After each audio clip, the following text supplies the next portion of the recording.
states. What does this mean for the bankrolling of elections going forward? Here to break it down is Justin Wilson from the Center for Union Facts. Justin, good morning. Thanks for joining us.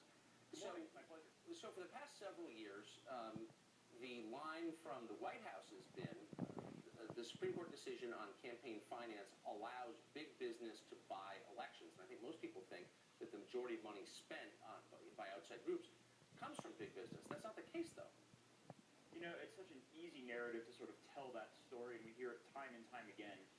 What people haven't been reporting is that labor unions, being faced with near extinction, are resurgent, and they are almost spending themselves out of existence, if only so they can actually have some gains in terms of their long-term existence. What we've seen is that they've invested more heavily in state and local elections because they ultimately have an outsized influence. So whether it's a city council race or a state legislature, we've seen labor unions invest heavily in the last few years. So this is all an outgrowth, again, of the Citizens United decision handed down by the Supreme Court that allowed this. And again, I think the average person on the left, the average liberal, is appalled by the Supreme Court decision and may not know that, in fact, it has helped the Democratic Party, correct? You know, exactly. Unions are corporations in the same way that corporations are corporations, and as such, they're allowed to spend money out of their general treasury. What separates a labor union from a normal corporation, though, is that they can get money from their individual members' paychecks.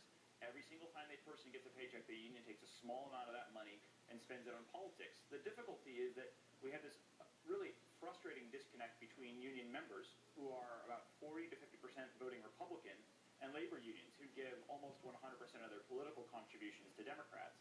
But without getting any permission from the labor union or from the individuals, the unions take money from employees and spend it against their own political wills. The advantage, or the, excuse me, the one good thing is that we've seen a bill introduced in Congress actually just on Thursday called the Employee Rights Act that would actually seek to remedy this and would force unions to get opt-in permission from their individual members to spend money on politicians in state and local elections and federal elections before they could actually take the money out of their paychecks. What's so surprising is that in some cases, and I've experienced this personally in my own life, you are required, in effect, to join a union in order to have a certain job. You have no choice. So you have to join the union, and then your money is taken without your consent and spent on political campaigns you might not agree with. That's pretty surprising.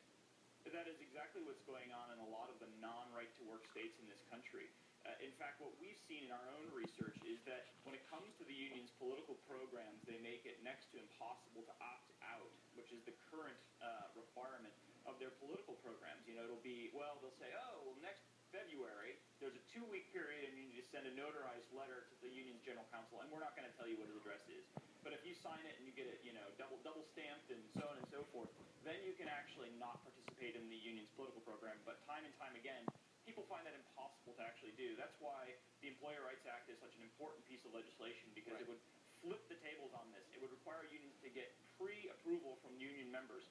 And what we're going to see from a political perspective is that unions, if this bill is passed, would see themselves groping for a lot of the money that they are secretly injecting into our political system. Interesting. So next time someone tells you Citizens United empowered the Koch brothers, you can respond by saying, actually, it was the unions who benefited from it. Thanks a lot, Justin. We appreciate it. Yeah, my pleasure. Your Have a nice morning. explanation. Well, a new